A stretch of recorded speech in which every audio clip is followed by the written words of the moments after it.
नमस्कार दोस्तों। असली डर क्या होता है जानते हैं आप? मैंने एक्सपीरियंस किया था। सन 2018 की बात है। मैं अपने फैमिली वालों के साथ दिल्ली घूमने के लिए गया हुआ था। रात के 11:30 पौने 12 बजे के आसपास हम लोगों ने दिल्ली के साकेत इलाके से मेट्रो ट्रेन लिए। जिस डब्बे में हम चढ़े थे ना, उसमें ठीक ठाक से लोग सवार थे, लेकिन उसके बाद भी मुझे एक ऐसा विचित्र सा एक्सपीरियंस हुआ कि जिसकी कल्पना मैं कभी भी नहीं कर सकता था। हालांकि 2018 के टाइम तक ब्लडी सत्य का कोई वजूद नहीं था, लेकिन फिर भी तब तक मैं काफ़ी सारे भूतिया एक्सपीरियंसेस को अपनी लाइफ में महसूस कर चुका था। बहुत सारे हॉरर इंसिडेंट्स मेरे लाइफ में हो चुके थे, लेकिन फिर भी 2018 में दिल्ली की उस मेट्रो में मेरे साथ जो कुछ भी हुआ, वो उन सारे एक्सपीरियंसेस के ऊपर कुछ इस कदर से भारी पड़ गया था कि आने वाले 5-6 रातों की नींद मेरी ऐसी उड़ गई थी कि मैं एक्सप्लेन नहीं कर सकता। जब भी आंख बंद करता था, आंखों के सामने वही खतरनाक भूतिया चेहरा, वही डरावनी आवाज़ कि मेरी पूरी रूह तक लिटरली कांप जाती थी। मेरे साथ एग्जैक्टली क्या हुआ था दिल्ली मेट्रो में उस रात, वो तो मैं कभी और किसी और वीडियो में बताऊंगा, क्योंकि वो एक लंबी और थोड़ी अलग तरह की कहानी है। उसको थोड़ी इत्मीनान से सुनना होगा। आज मैं ऐसी ही एक घटना की कहानी आपके सामने लेकर आया हूँ, जो एक साधारण सी लड़की के साथ घटी थी, जिसका नाम था नीता। उम्र रही होगी 23-24 साल के आसपास की। लोअर मिडिल क्लास फैमिली से थी और अपनी लाइफ में अपने परिवार वालों के लिए कुछ अच्छा करने की कोशिश कर रही थी। मतलब वो पढ़ाई कंप्लीट कर चुकी थी और किसी अच्छी नौकरी की तलाश में थी। उसी समय नीता को एक अमीर घर में एक बच्चे को ट्यूशन पढ़ाने की जॉब मिलती है। वो परिवार अच्छा वेल सेटल्ड परिवार था। उनका जो लड़का था वो क्लास 6 या 7 में था। उसके घर वाले नहीं चाहते थे कि हमारा बच्चा कहीं दूसरों के घर जाके क्लासेस पढ़े या दूसरे इंस्टीट्यूट में जाके अपनी वहाँ पे पढ़ाई करे। उनको ऐसा पसंद था कि उनके घर पर टीचर आए और होम ट्यूशन हमारे बच्चे को दे। नीता से पहले 1-2 टीचर्स उसको पढ़ा चुकी थी, लेकिन बच्चे को समझ में नहीं आ रही थी उनकी पढ़ाई। इसलिए जैसे तैसे करके जैक वैक लगा के नीता से कांटेक्ट हुआ था और नीता को तो नौकरी की ज़रूरत थी ही, तो यहाँ पर हाँ बोल दी थी। अब भाई उसका टाइमिंग ऐसा था कि रोज़ शाम को 7 बजे के आसपास वो अपने घर से निकलती थी। वो दिल्ली के सेक्टर 9 में रहती थी। यहाँ से वो मेट्रो लेती थी, मतलब घर से थोड़ी देर तक रिक्शा ऑटो पकड़ी, फिर वहाँ से मेट्रो स्टेशन तक पहुँची, फिर मेट्रो में चढ़ी, फिर वो बच्चे के घर तक गई, उसको पढ़ाई। बच्चे के घर वो पहुँच जाती थी लगभग 8:30 बजे के आसपास। बच्चे को पढ़ाती थी लगभग 2 घंटे। 10:30 बजे के आसपास वो वहाँ से निकलती थी, ऑटो पकड़ती थी, वहाँ के मेट्रो स्टेशन पहुँचती थी, फिर मेट्रो पकड़ के दिल्ली सेक्टर 9 के उस मेट्रो स्टेशन में उतर के अपने घर जाया करती थी। तो इतना कुछ करने में उस लड़की नीता को लगभग रात के 12 बज जाते थे। जी हाँ, अब भाई दिल्ली में ट्रैफिक भी होता है। हाँ, सही टाइम पे मेट्रो, सही टाइम पे ऑटो टैक्सी सब मिल जाएगी कि नहीं, वो भी बात रहती है। तो 12 तो जनरली बज ही जाया करते थे। और कभी ऐसा हुआ कि जिस बच्चे को पढ़ाने जा रही है, उसका मूड नहीं हो रहा है पढ़ने का, उसको भूख लग गई है, कुछ नाश्ता करना है, दूध पीना है, कुछ भी करना है, उसमें अलग टाइम जा रहा है, तो कई बार नीता को बहुत ज़्यादा टाइम भी हो जाता था। जैसे तैसे करके नीता ने यहाँ पे 2-2.5 महीने काट ली थी। नीता मनी मन सोच रही थी कि अब गिनती के कुछ और ही महीने बचे हुए हैं, बच्चे का एक बार एग्ज़ाम हो जाएगा, फिर इसके बाद मैं इन लोगों के घर अगली क्लास में पढ़ाने के लिए आऊँगी ही नहीं। ऐसी नौकरी करके क्या मतलब लिटरली पैसे भी उतने नहीं मिल रहे हैं और मुझे खाली एक बच्चे को पढ़ाने के लिए इतनी दूर से यहाँ तक आना पड़ रहा है, और सैलरी भी ऐसी है कि नहीं हो पा रहा है ठीक से, सेटलमेंट नहीं, उसको नहीं जम रहा था। जैसे तैसे करके वो अपना समय काट ही जा रही थी। लेकिन एक दिन की बात है, नीता रोज़ की तरह ट्यूशन पढ़ाने के लिए इस बच्चे के घर पर पहुंचती है। बच्चे की तबीयत खराब थी, लेकिन बच्चे का कोई तो भी क्लास टेस्ट था जो अगले दिन था। तबीयत खराब हो जाने की वजह से बच्चे ने दिन भर से पढ़ाई नहीं किया था। लिटरली बच्चे को उसके मम्मी पापा दोनों पढ़ाते भी नहीं थे। अजीब तरह के लोग थे यार, पढ़े लिखे फैमिली के लोग थे, लेकिन उनको अपने बच्चे से कोई मतलब नहीं था। मतलब मेरे समझ में नहीं आता, कई बार एक्सट्रीम रिच लोग ऐसे ही होते हैं क्या? अपने घर परिवार बच्चों से उतना ज़्यादा नहीं होता है क्या जितना हम मिडिल क्लास लोगों को होता है अपने परिवार वालों से? खैर, एक्सट्रीम अमीर परिवार वाले तो वही समझ सकते हैं कि उनके क्या फंडे रहते, क्या सिस्टम। उसके घर वाले उसको पढ़ाते ही नहीं थे, पूरी तरीके से टीचर के ऊपर डिपेंडेंट। बीमार था तो हाथ नहीं लगा रहे हैं किताब को कि चलो हम ही तुझे पढ़ा देते हैं बेटा, कल तेरा क्लास टेस्ट है। और बच्चा जाने वाला है क्लास टेस्ट देने के लिए, कुछ तो भी ऐसा सीन रहा होगा कि नहीं देगा तो मार्क्स ग्रेड्स कम हो जाएंगे, ऐसा कुछ रहा होगा भाई। ये आती है, तबीयत ख़राब थी लड़के की, लड़के को मनाने में, उसको उठा के दवाई पिलाने में, दूध पिलाने में इतना टाइम हो जाता है कि 8:30 बजे से कोचिंग स्टार्ट करनी थी इसको। एक तो रात के 8:30 बजे इतना वियर्ड टाइम लगा के रखे थे ना इस बच्चे के घर वालों ने कि ट्यूशन पढ़ेगा इतना ही बजे हमारा बच्चा पढ़ेगा, कि ये तो समझ से ही परे था मेरा। 8:30 बजे रात के कौन से बच्चे को ट्यूशन पढ़वाई जाती, चाहे वो होम ट्यूशन ही क्यों ना हो। उसे घर वालों का फंडा ये था कि बच्चा खाना वाना खा लेगा, फिर आराम से पढ़ाई करके सोएगा तो उसके दिमाग में बैठ जाएगी। फिर क्या है कि ट्यूशन अगर शाम को हो जाती है, फिर शाम को बच्चे खेलने के लिए चले जाते हैं ट्यूशन पढ़ने के बाद, फिर खाना खाने लगते हैं, फिर टीवी देखने लगते हैं, तो सब दिमाग से निकल जाता है। इसलिए उससे घर वाले 8:30 बजे तक बच्चे का खाना करवा देते थे, फिर ट्यूशन पढ़ता था, दूध पीता था, सो जाता था। और इसलिए इतना लेट हो जाती थी अपने घर वर जाने में, ठीक है। तो आज जब ये 8:30 बजे पहुंची ना, तो देखिए बच्चे की तबीयत ख़राब है, दवाई हो रही है उसको उठाने के बाद, दूध हो रही है, फिर उसकी मनाही हो रही है कि बेटा उठ जा उठ जा उठ जा। बच्चा उठा है, फिर धीरे धीरे करके आ रहा है, मैडम के सामने बैठा है, फिर पढ़ना शुरू किया, बच्चे को नींद आ जा रही है, मैडम उठा रही है। ये सब इतनी पंचायत, इतनी चकल्लस में 8:30 बजे, 10:30 बजे कोचिंग ख़त्म हो जानी चाहिए थी ना, 8:30 बजे से ये आई हुई है। कोचिंग ख़त्म होते होते तक रात के तकरीबन 11:45 बज गए। इसकी तो हालत टाइट हो गई। ये बड़ी कोठी में पढ़ाने आती थी, दिल्ली के कोठी मतलब बड़े बंगले में पढ़ाने के लिए आती थी। इनके बंगले में कई ऐसे कमरे थे जो खाली रहे होंगे, लेकिन बच्चे के घर वाले, बच्चे का नाम था रोहित, रोहित के घर वाले ऐसे भी नहीं थे कि टीचर मैडम को इतना लेट हो गया है, बेचारी कम उम्र की लड़की यार, वो भी 23-24 साल की, अपना घर परिवार पालने के लिए, पेट पालने के लिए सब कुछ कर रही है, ऐसी जॉब कर रही है वो, हाँ, इतने कम पैसे में एक बच्चे को पढ़ाने के लिए आ रही है। इतना भी सेंस नहीं रोहित के घर वालों को कि नीता को रुकने के लिए बोल दे कि मैडम, एक फॉर्मेलिटी होती है ना, भले ही लड़की रुके ना रुके वो अलग मैटर है, वो उसका कॉल है, लेकिन एक इंसानियत तो होती है ना कि मैडम आज रात के 12 बज गए हैं, आप नॉर्मली 10:30 बजे तक निकल जाते हो, आप रुक जाओ। वैसे भी कई इलाकों में सेफ नहीं रहता है, लेकिन नहीं बोले, कुछ नहीं बोले, लिटरली मतलब कैसे लोग थे। खैर, वो निकली है 12 बजे तक, घबराहट थी मन में, घर पे फ़ोन लगाई और उसकी मम्मी ने बोली कि बेटा देख, अब निकल गई है तो आ ही जा, अब कोई ऑप्शन नहीं बचा है, वरना वहाँ पे तू रहती और उसी समय मुझे फ़ोन करी होती तो मैं, उन लोगों ने भले ही नहीं बोले, मैं ही बोलती तुझसे कि एक बार पूछ ले कि मैं यहाँ पे रुक सकती हूँ क्या। लेकिन अब तू निकल गई है, अब उनके घर लौट के जाएगी और बोलेगी कि आज रात को मैं रुक जाऊँ तो बहुत ज़्यादा गंदा हो जाएगा। इसलिए एक काम कर बेटा, तू आ जा, मेट्रो तो मिल ही जानी है। उसने बोली हाँ मम्मी, वैसे मिल तो जाएगी, चांसेस तो हैं।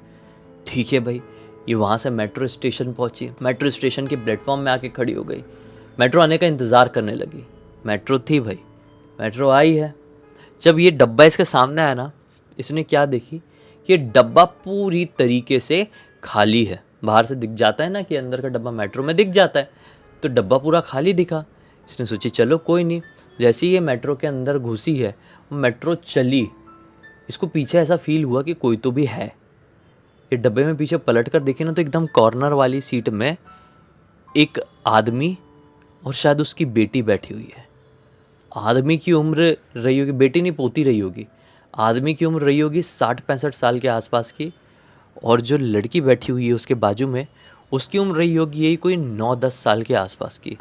दोनों बैठे हुए हैं और एक पॉइंट में ऐसे एकदम लगातार घूर रहे हैं।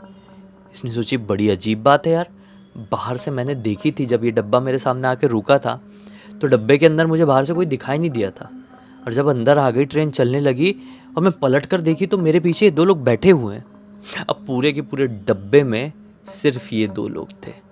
इसको बड़ा आश्चर्य लगा, लेकिन अभी ये मेट्रो में चढ़ चुकी है, बैठी हुई है। अब फाइनली मेट्रो कुछ ही देर में इसके स्टेशन तक इसको पहुंचा ही देगी।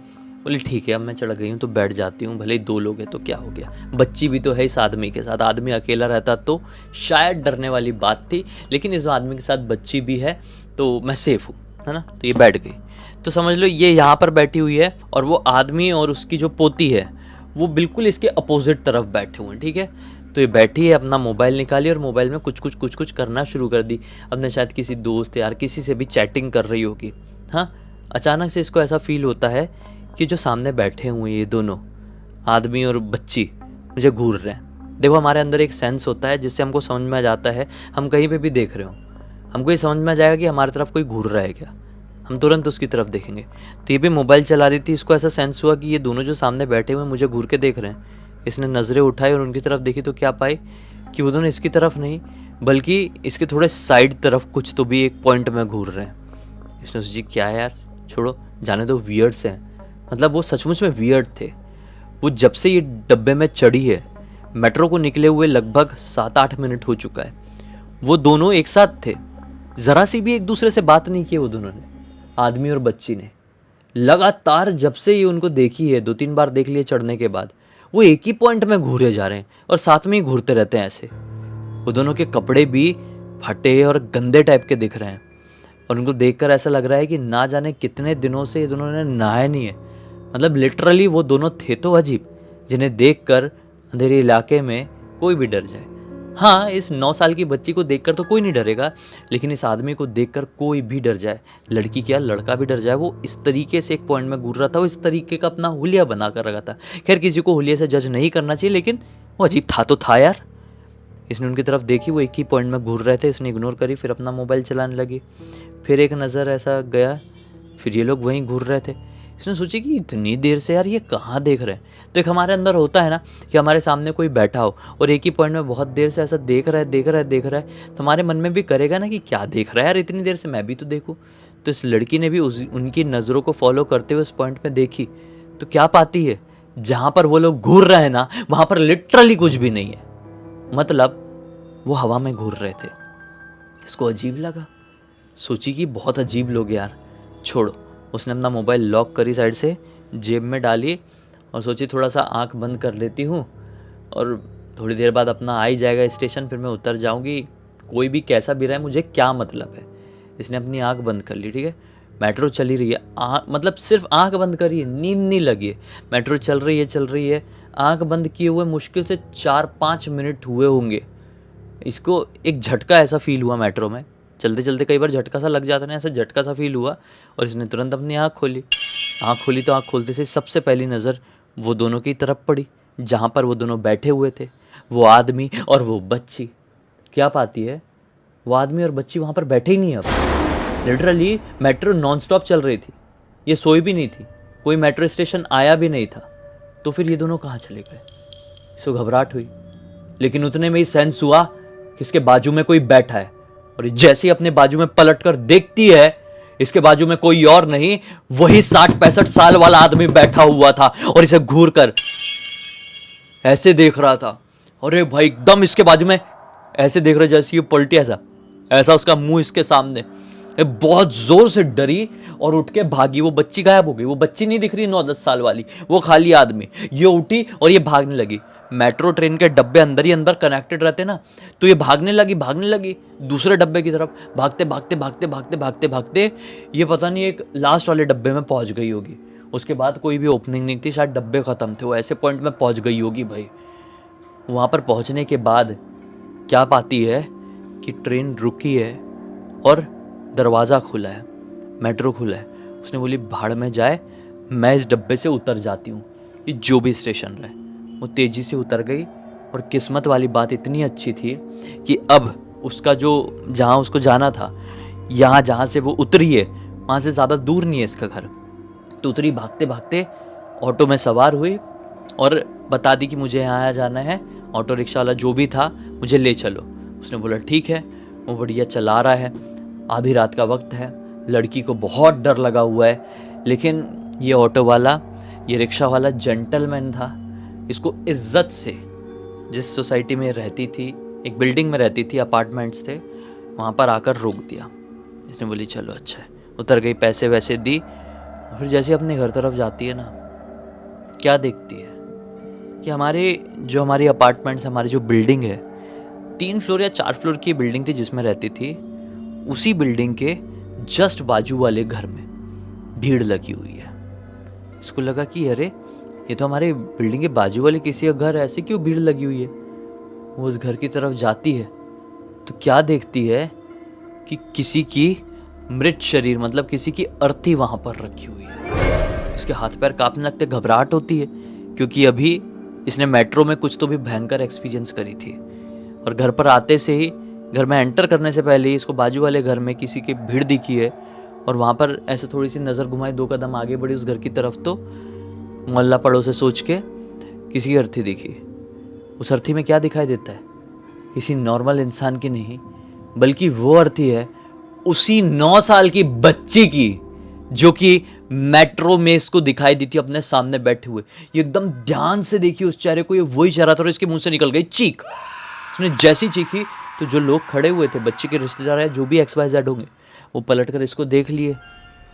शायद सोचे कि मोहल्ले पड़ोस की लड़की है, जानती रही होगी बच्ची को, जबकि इसने पहले इस बच्ची को यहाँ पर नहीं देखी थी। होता है बड़े शहरों में, हम आजू बाजू वालों को भी कई बार ज़्यादा नहीं जानते, अपनी ज़िंदगी में हम मस्त रहते हैं, हम नहीं पहचान पाते।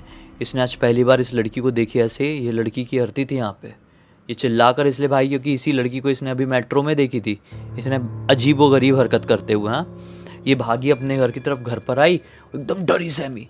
इसकी मम्मी बोलती है कि मम्मी बेटा क्या हो गया, इतनी क्यों डरी हुई है, सब ठीक तो है ना?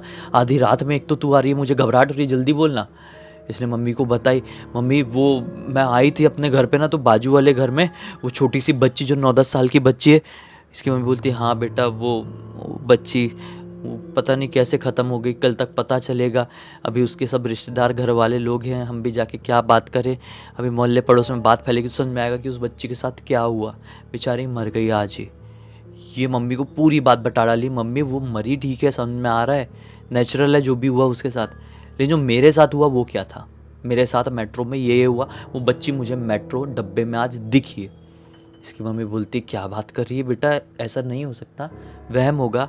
सच्चाई भी हो सकती है कि तेरा इल्यूजन क्रिएट हुआ होगा। हो सकता है तूने उस बच्ची को कभी ना कभी ज़रूर देखी होगी, क्योंकि अपनी मोहल्ले की तो है और तूने नहीं देखी है, कैसे हो सकता है? ये बोलती है नहीं मम्मी मैंने उसको कभी नहीं देखी थी। मम्मी ने जैसे तैसे करके उसको शांत करी है, वो सोने के लिए चली गई। सो रही है, उसे एक बड़ा भयंकर सपना दिखाई देता है। सपना दिखाई देता है ये कि वो जैसे आज मेट्रो में चढ़ी थी, सेम टू सेम वैसे मेट्रो में चढ़ी है, मेट्रो में आकर बैठी है। ये डब्बा पूरी तरीके से खाली था। ये मेट्रो इसकी चली जा रही है, चली जा रही है, चली जा रही है। फिर एक ऐसे पॉइंट में जाकर ये मेट्रो ट्रेन रुक जाती है जिस पॉइंट में चारों तरफ अंधकार है। ये वहाँ से उतरती है, उस मेट्रो से उतरती है उस स्टेशन में जहाँ पर चारों तरफ अंधकार है। इसको कोई मशाल लेके इसकी तरफ भागता हुआ आता हुआ दिखाई देता है। ये इसको समझ में नहीं आता क्योंकि चारों तरफ अंधेरा है, मैं किधर भागूँ किधर नहीं। ये पूरी तरीके से ब्लैंक हो जाती है। इतनी देर में वो मशाल लिया हुआ आदमी एकदम इसके पास आ जाता है, और वो कोई और नहीं, वो वही आदमी था जो मेट्रो में इसको रियल में दिखाई दिया था। उसके पास आता है, मशाल से इसके जो कपड़े थे उसके ऊपर जलती हुई मशाल डाल देता है, उसके कपड़े ऐसे जलने लगते हैं, उसके कपड़े फाड़ देता है। और बस जैसे इसके कपड़े फटते हैं सपने में, ये चीख के उठती है, पसीना पसीना है, हालत खराब है। और लिटरली इसका जो राइट वाला पैर है, थाइस के नीचे वाला हिस्सा, वो इतना इतना इसको जला हुआ मिलता है। इतनी चिल्लाती, इतनी रोती है। इसकी मम्मी इसके पास आती है, इसको बहुत शांत कराती है, मम्मी देखो ये क्या हो गया, ऐसा ऐसा मैंने सपने में देखी। मम्मी ने जैसे तैसे करके वो रात इसकी कटवा दी, इससे बात कर करके इसको सांत्वना दे दे के। लेकिन अगले दिन से इसकी मम्मी ने ही बोल दी कि बेटा तू मेट्रो में नहीं ट्रैवल करेगी इतनी रात में, ऐसी कोई नौकरी नहीं करेगी तू, जो इतने चंद पैसों के लिए तुझे इतना रिस्क में डाल के आना जाना पड़ रहा है। शैतान तो शैतान, इंसान भी ऐसे छोड़ते नहीं है आजकल, तो तू जानती है लड़कियों को ऐसे देख ले तो बस उस दिन के बाद से ये कभी भी रात में मेट्रो में बैठने की हिम्मत नहीं जुटा पाई। रात में क्या, ये 8 बजे के बाद भी कभी नहीं बैठी। उसने वो वाली जॉब छोड़ दी अपनी, उस बच्चे को पढ़ाने वाली।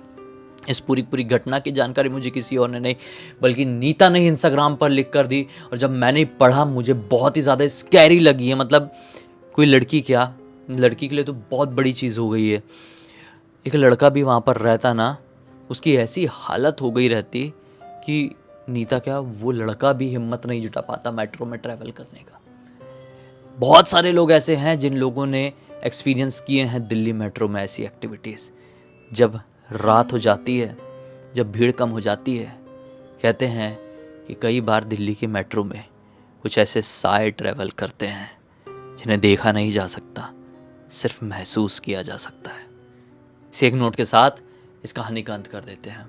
अब तक इस वीडियो को देख लेते हैं तो लाइक ज़रूर कर देना, चैनल को सब्सक्राइब करके बेल आइकन दबा के ऑल के ऑप्शन में क्लिक करना, और इंस्टाग्राम की लिंक इस वीडियो के डिस्क्रिप्शन बॉक्स में मिल जाएगी, वहाँ पर भी पहुँच जाना। और इसी तरह की कोई भी कहानी, टॉपिक या जानकारी हो तो लिख भेजना, हो सकता है मेरा वीडियो कल आपके हिसाब से ही बन रहा हो। तो चलिए कल फिर से मिलते हैं, तब तक के लिए बहुत बहुत धन्यवाद। आपका दिन शुभ हो।